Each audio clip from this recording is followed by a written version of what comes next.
اگر تم اپنی عبادت اور ثواب کا کل انتظار کرو تو وہ عبادت اور خدمت نہیں، کیونکہ بچے کا اجر حال ہی میں حاصل ہے۔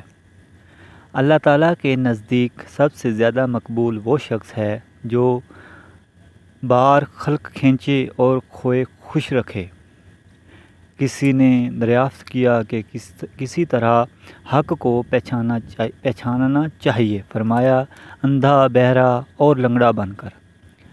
خوش خلقی اور خاموشی ہلکی ہیں پیٹھ پر اور بھاری ہیں میزان پر۔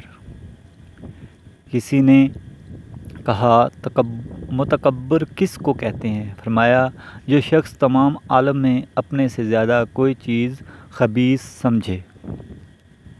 برے اعمال اللہ تعالیٰ کے ساتھ صریح دشمنی کے مترادف ہیں۔ کسی نے کہا کہ آپ بھوک کی کیوں اتنی تکلیف کرتے ہیں؟ فرمایا کہ اگر فرعون بھوکا ہوتا تو ان ربکم الاعلی، میں خدا تعالیٰ ہوں، ہرگز نہ کہتا۔ جس کو خدا تعالیٰ مقبول کرتا ہے اس پر ظالم کو مسلط کرتا ہے اور اس کو رنج دیتا ہے۔ معرفت یہ ہے کہ تو مخلوق کی حرکات و سکنات کو بواسطہ خالق جانے۔ تواضع یہ ہے کہ تو درویشوں سے تواضع کرے اور امیروں سے تکبر۔ توکل یہ ہے کہ تو زندگانی کو ایک دن کے لیے جانے اور کل کی فکر نہ کرے۔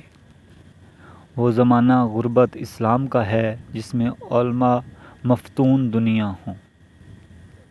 جیسا تم خدا کو کل کے لیے چاہتے ہو تم آج اس کے لیے ویسے بن جاؤ۔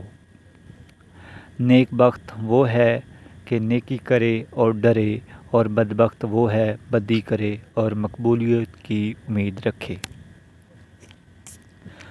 جو گن کر کام کرتا ہے اس کا اجر بھی گن کر ملتا ہے، مراد تسبیح۔ نفس ایک ایسی چیز ہے جو ہمیشہ باطل کی طرح رخ کرتی ہے۔ وہ خدا نے بہت قریب ہے جو خوش خلق اور دوسروں کا بوجھ اٹھانے والا ہے۔ اگر آپ 30 برس کے طاقتور اور 40 برس میں عقل مند نہیں بنے تو آپ کبھی طاقتور اور عقل مند نہیں بن سکتے۔ ہر بچے کی پیدائش اس بات کا پیغام ہے کہ خدا ابھی انسان سے مایوس نہیں ہوا۔ اس وقت تک اپنے آپ کو انسان نہ سمجھو جب تک تمہاری رائے غصے کے زیر اثر ہے۔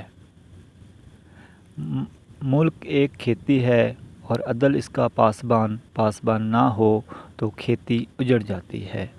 جو شخص قرآن و حدیث سے بے بہرا ہے اس کی پیروی مت کرو ورنہ گمراہ ہو جاؤ گے۔ آگ بے شک ان لوگوں کے لیے عذاب ہے جو خدا کو نہیں پہچانتے۔